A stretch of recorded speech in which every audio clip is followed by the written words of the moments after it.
मी श्वेता नागवेकर हाऊसवाईफमध्ये तुमचं मनापासून स्वागत करते। आजचा दिवस तुम्हाला सुखाचा, समृद्धीचा, आनंदाचा आणि भरभराटीचा जावो। तुमच्या मनातल्या सर्व इच्छा पूर्ण हो। श्री स्वामी समर्थ। तर खूप जणांचं असं आज ॲक्च्युली कोणता असा ब्लॉग किंवा कोणती व्हिडिओ अशी बनवत नाही आहे। आज मी तुमच्याशी बोलणार आहे आणि ते पण या विषयावर, कारण का ॲक्च्युली कसं आता थोडक्यातच सांगते की माझं ॲक्च्युली आधी पार्लर होतं आणि त्यामुळे 15 वर्ष मी पार्लर चालवलं। जे आपले नवीन सबस्क्रायबर असतील तर त्यांना माहिती नसेल, तर माझं ते पार्लर होतं ते लॉकडाऊनमध्ये मी बंद केलं आणि त्याच्यानंतर मग काय पार्लर मी अजून चालू केलेलं नाही आहे, पण 15 वर्ष मी पार्लर चालवलं। त्यामुळे बऱ्याच जणांचे माझे कॉन्टॅक्ट वगैरे आहेत आणि मी आता घरातूनच करते पार्लरचं काम।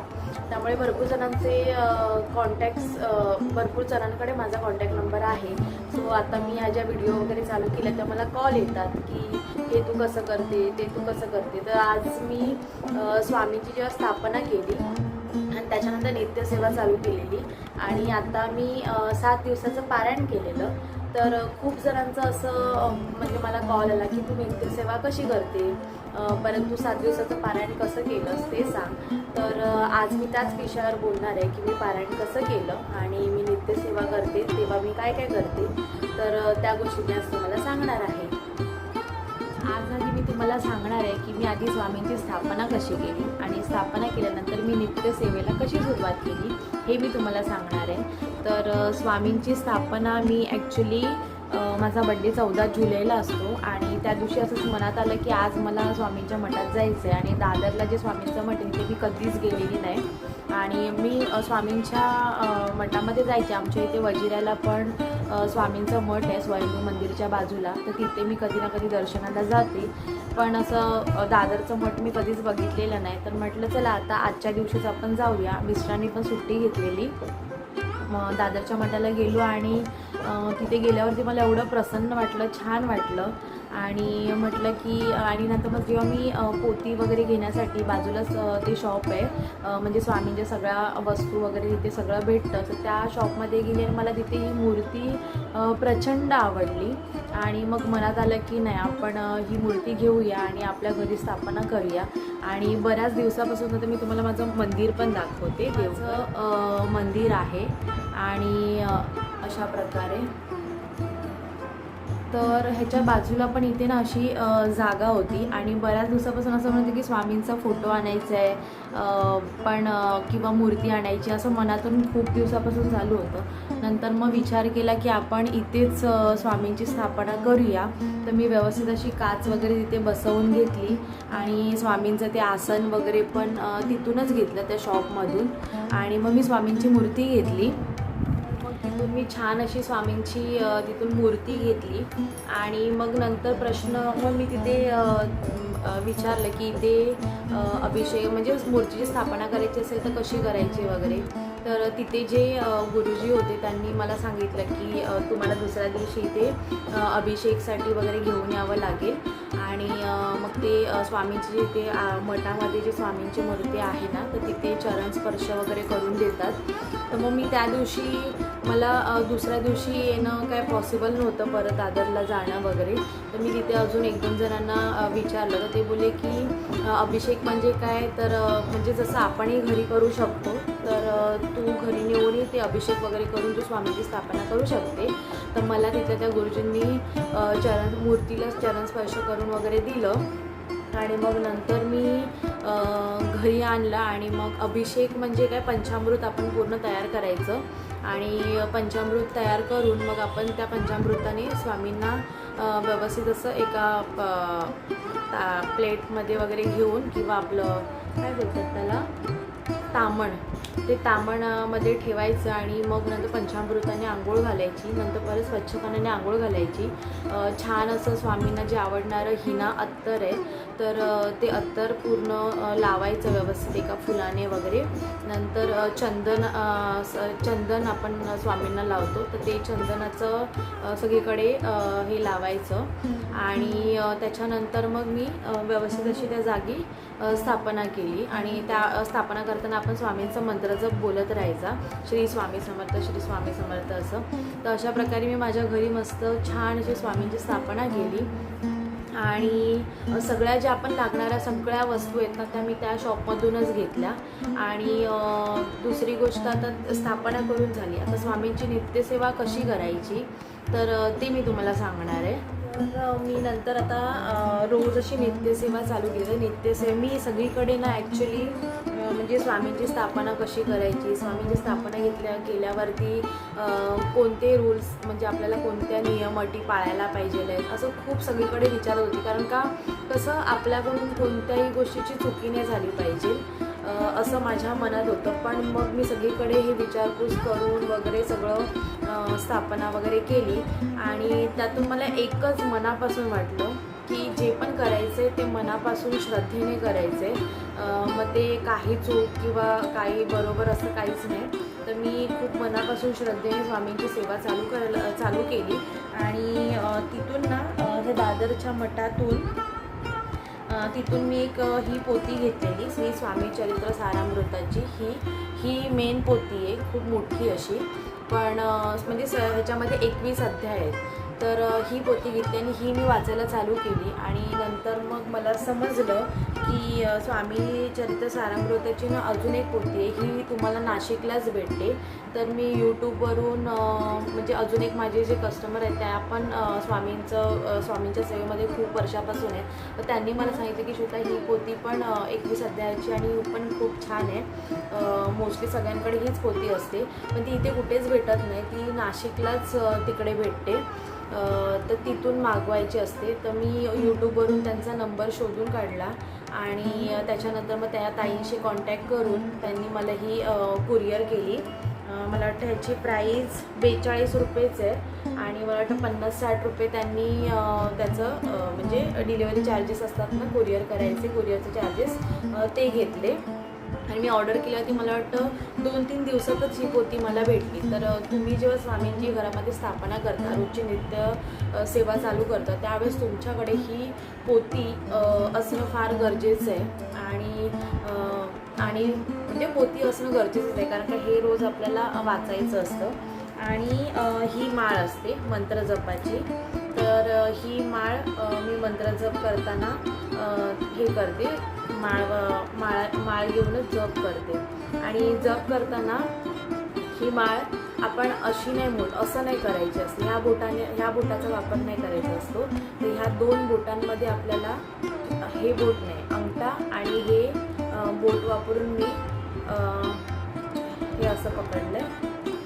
आणि ह्या बोटानेच आपल्याला हे करायचं, या बोटाचा वापर करायचा नसतो. ह्या 2 बोटांमध्ये पकडून मी ह्या बोटाने हे श्री स्वामी समर्थ असं जप करते. सो अशा प्रकारे स्वामींची नित्यसेवा करताना तुम्ही रोज यामध्ये 21 अध्याय दिलेले आहेत.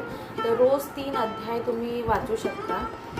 तर मी रोज 3 अध्याय वाचते आणि त्यानंतर मग मी ही एक माळ मंत्र जपाची करते, श्री स्वामी समर्थ असं.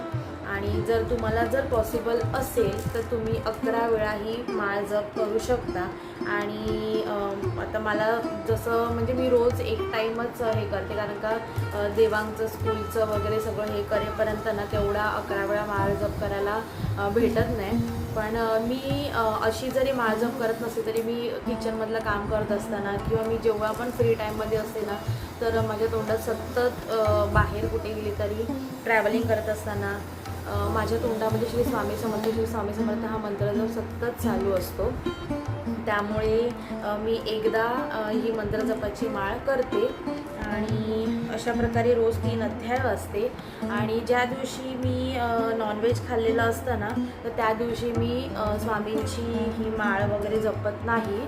त्याच्यानंतर पोथीही वाचत नाही, कारण का जेव्हा आपण नॉनव्हेज खातो तेव्हा आपण ॲक्च्युली खरं तर देवाच्या इथे जातच नाही ना, तर मी हे करत नाही त्या दिवशी. आणि दुसऱ्या दिवशी मग केसावरून आंघोळ वगैरे करून मग मी ही पोथी वाचते, मंत्र जप करते. अशा प्रकारे माझी रोजची स्वामींची नित्यसेवा चालू असते.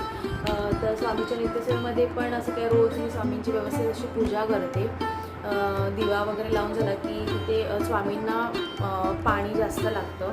तर मी ते पाण्याचा तो तांब्याचा तांब्या आणलेला आहे छोटासा, तर तो मी रोजचा रोज तिथे भरून ठेवते आणि त्यातलंच ते पाणी आम्ही रोज दुसऱ्या दिवशी सगळे घरातले पितो आणि कोणीच नसेल तर मी पिते. त्याच्यानंतर त्यांना खडीसाखर आवडते नैवेद्याला. असं काहीच नसतं की तुम्हाला रोज काही ना काहीतरी करून गोडधोड ठेवायचं असं तसं काहीच नाही. तर मी रोज खडीसाखर देवासमोर जशी ठेवते तसं स्वामींच्या इथे पण खडीसाखर ठेवते आणि अशा प्रकारे मी रोज नित्यसेवा करते.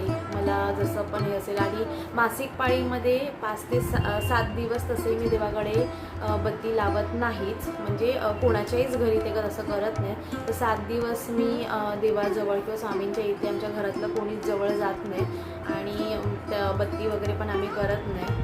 तर अशा प्रकारे मी पाळते. आता प्रत्येकाला कसं कोणाला कशी माहिती भेटली आहे किंवा कोण कसं पाळतं, कोण कशी नित्यसेवा करते हे मला माहीत नाही, पण माझ्या मनाला जे पटतं आहे, माझ्या मनाला जे योग्य वाटलं आहे त्याप्रमाणे मी स्वामींची सेवा करते.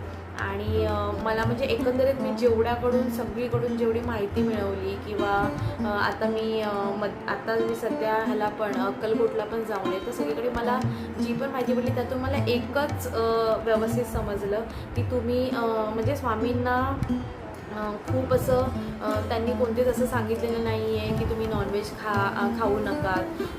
परत आपण जेव्हा पारायण वगैरे करतो तेव्हा त्यांना खूप असं गोडधोडाचं जेवणच द्या किंवा म्हणजे असं खूप सारे असे ज्या रूल्ससाठी आहेत, असं काहीच नाही आहे. तुम्हाला जे पटतं आहे ते तुम्ही करा, तुमच्या मनाला जे चांगलं वाटतं आहे, योग्य वाटतं आहे, फक्त एवढंच की जे पण कराल ते श्रद्धेने करा, मनापासून करा. एवढंच मेन स्वामींचं हे असतं, हे मला समजलं आहे. तर मी मनाभावाने जसं मला जमतं आहे तसं मी करते. आणि दुसरी गोष्ट मला अजून एक अशी वाटते की प्रत्येक माणसाने म्हणजे खूप जण कोणत्या गोष्टी चांगल्या गोष्टी आपण करत असतो ना, तेव्हा आपलं पाय खेचणारे खूप जण असतात, खूप आपल्याला सगळे वाईट बोलणारे असतात. तर आपण एकच करायचं, जे पण स्वामीच्या नित्यसेवेमध्ये उतरले त्यांनी आपण एकच करायचं. आपल्याला जर कोणाचं चांगलं करता येत नसेल तर निदान आपण वाईट तरी करायचं नाही. असं वाटतंय ना आपल्याला की बाबा समोरच्याची ही गोष्ट मला पटत नाही आहे, तर तिथे बोलायचंच नाही, सोडून द्यायचा तो विषय आणि आपण शांत राहायचं. जे काय व्हायचे ते बघतायत आणि सगळ्या गोष्टी व्यवस्थित होणार. आपण फक्त श्रद्धाभावाने करायचं. मी माझ्या मुलाला म्हणजे देवांगला किंवा म्हणजे मिस्टर तर माझे तसेच आहेत, ते कधीच असं म्हणजे कोणत्या भांडणांमध्ये किंवा कशामध्ये कोणाला वाईट बोलणे ह्याच्यामध्ये नसतात, त्यांचा स्वभावच वेगळा आहे. पण मी माझ्या मुलाला पण एकच संस्कार देते की फक्त स्कूलमध्ये असू दे, खूप असे पॅरेंट्स असतात शिकवणारे की म्हणजे शिकवणारे असं नाही, प्रत्येकाची विचारसरणी वेगळी असते. माझी वेगळी आहे, इतरांची वेगळी असेल. तर ते म्हणजे असं असतं की एक कोणी जरी फटका दिला तरी तू त्याला 2 देऊन यायचं. पण मी देवांगला हे असं सांगितलं नाही, कारण का अशाने अजून मुलांमध्ये थोडंसं असं रागीटपणा वाढतो. तर मी देवांगला एकच सांगितलं, कधी तुला कोणी काय बोललं किंवा कधी तुला कोणी मारलं तर तू आम्हाला येऊन सांगायचं. टीचर तिथे असतील तर टीचरला सांगायचं, टीचरने नाही ऐकलं तर आम्हाला येऊन सांगायचं, आम्ही जाऊन टीचरला भेटणार. पण तू कधीच कोणाला हात लावायचा नाही, तू कधीच कोणाला उलट उत्तर करून बोलायचं नाही किंवा वाईट बोलायचं नाही. आपण चांगलंच वागत राहायचं. आणि हे सगळं मला ना ह्या म्हणजे जेव्हापासून मी थोडाफार माझा स्वभाव हा असाच आहे, पण आता नित्यसेवा चालू केल्यापासून म्हणजे स्वामीची स्थापना केल्यापासून मला मनातून तेच आहे की आपण कोणाचं वाईट करायचं नाही. जेवढं आपल्याला चांगलं करता येईल तेवढं चांगलं करत राहायचं, पण वाईट करायचं नाही. आणि जर वाईट चांगलं करता येत नसेल तर गप्प बसायचं, पण वाईट करायचं नाही कधी कोणाचं. तर अशा प्रकारे मी नित्यसेवा करते आणि यामध्ये माझं काही चुकलं वगैरे असेल तर मला माफ करा आणि त्यातूनही मी अजून काय सुधारणा केली पाहिजे हे मला सांगा. आणि मी अशा प्रकारे नित्यसेवा करते.